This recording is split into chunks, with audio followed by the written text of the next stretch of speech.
Today I'll show you how to fix the Samsung washer 4E or 4C error. This error usually means the washer isn't getting enough water. Luckily, it's often an easy fix that only takes a few minutes. The 4E or 4C error indicates a water supply issue. The washer expects water to fill within a certain time, and if it doesn't detect enough flow, it stops the cycle and displays this error. The most common causes include closed water valves, bent hoses, or clogged inlet filters. Sometimes low household water pressure can also trigger the error. Start by turning off the washer. Make sure both water valves are fully open and check the hoses for bends. If needed, remove the hoses and clean the inlet filter screens, then reconnect everything and restart the washer.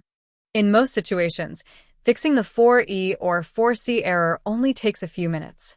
Regularly checking your hoses and cleaning the filters can help prevent the problem from happening again.